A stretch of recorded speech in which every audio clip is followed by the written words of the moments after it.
juga tentang menjaga diri agar tetap berada dalam ketaatan kepada Allah Subhanahu wa Ta'ala. Nah, sebagai umat Islam, kita diajarkan untuk hidup dengan penuh kesadaran akan hukum-hukum syariat. Nah, kenapa? Karena setiap tindakan yang kita lakukan memiliki dampak baik di dunia maupun di akhirat. Oleh karena itu, penting bagi kita untuk memahami dengan baik mana yang haram, mana yang halal. Untuk dari segala aspek. Jadi semuanya bisa memilih, bisa menentukan yang halal itu yang bagaimana, yang haram itu yang bagaimana. Nah, diusahakan untuk memilih yang halal.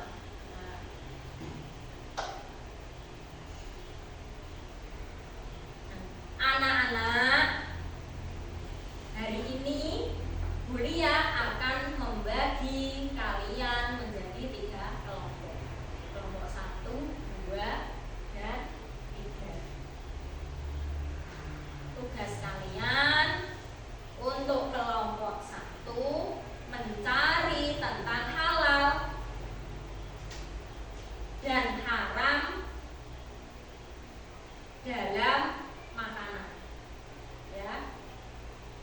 Kemudian untuk kelompok 2, kalian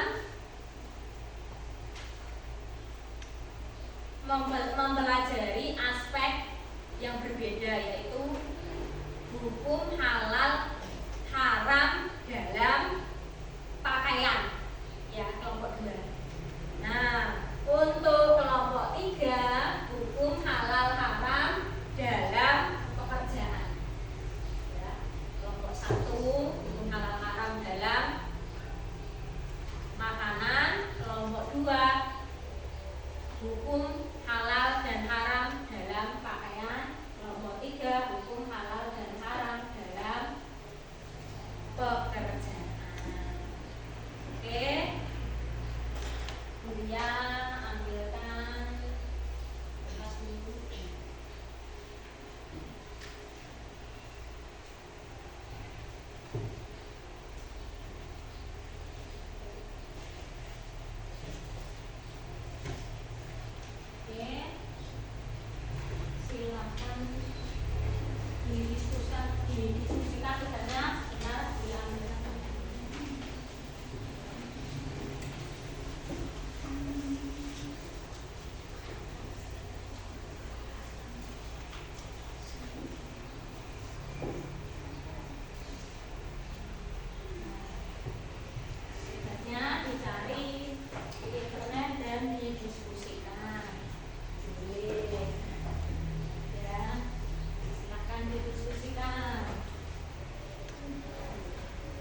Selanjutnya kelompok 2, silakan mempresentasikan hasil diskusinya.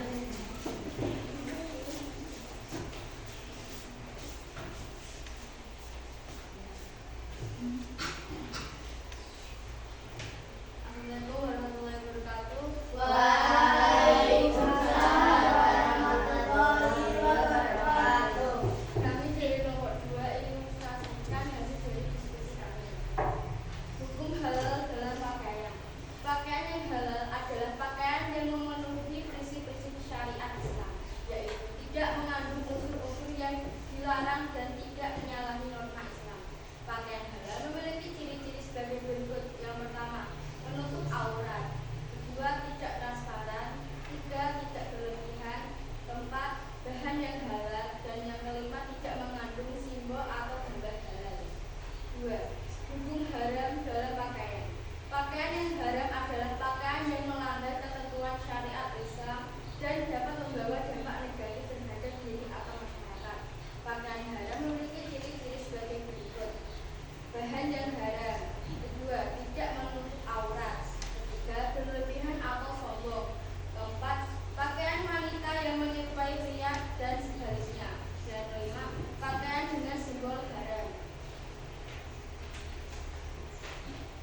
dalam Islam.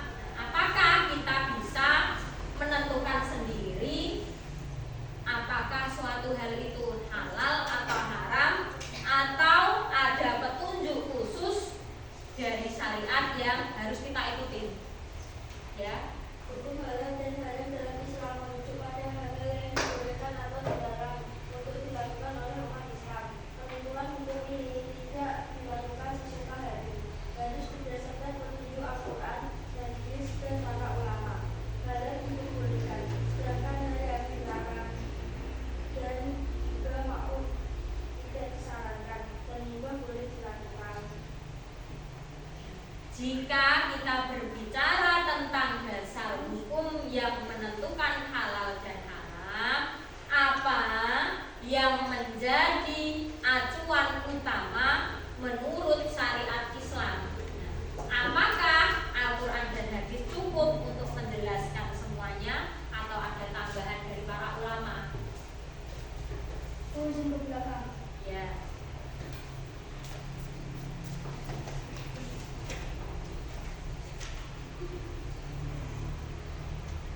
Gimana? Jika kita berbicara tentang dasar hukum yang menentukan halal dan haram, apa yang menjadi acuan utama menurut syariat Islam?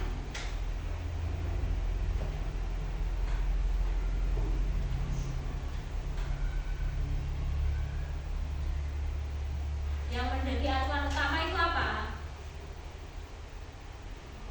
Apa?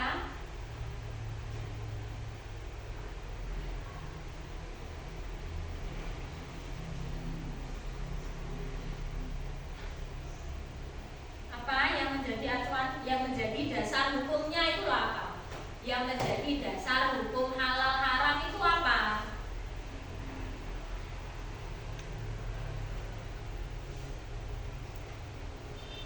Apa? Al-Quran dan hadis. Nah, kenapa sesuatu itu bisa menjadi halal atau haram? Apa saja faktor yang mempengaruhi penentuan hukum halal dan haram dalam Islam? Ya.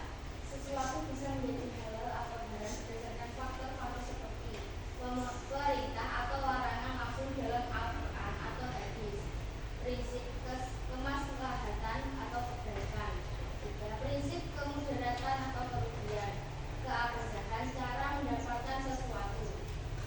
Ya.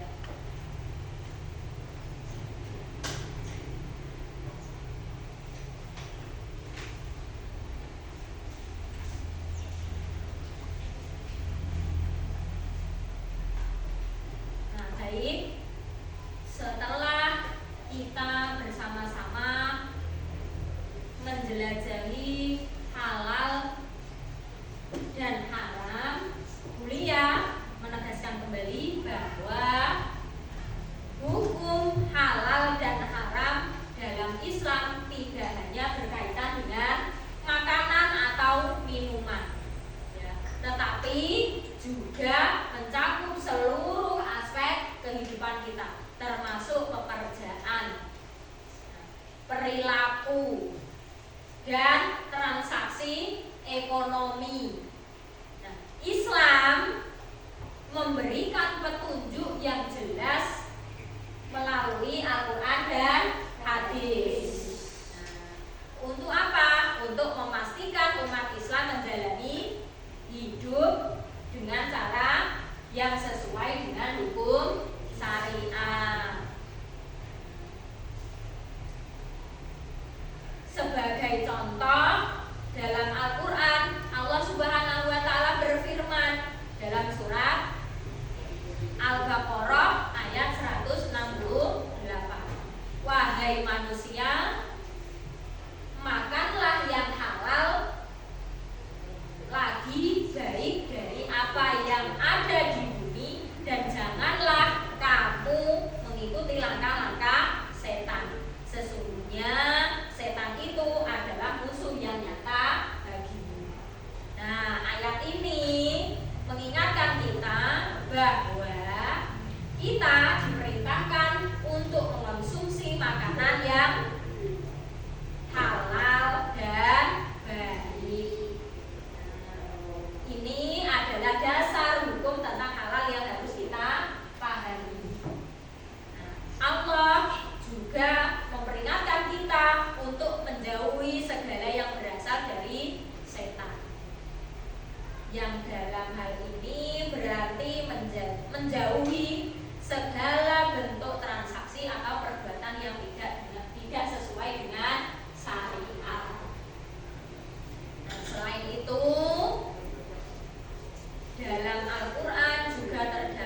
tumpul, yang jatuh, yang ditanduk, dan yang dimakan oleh binatang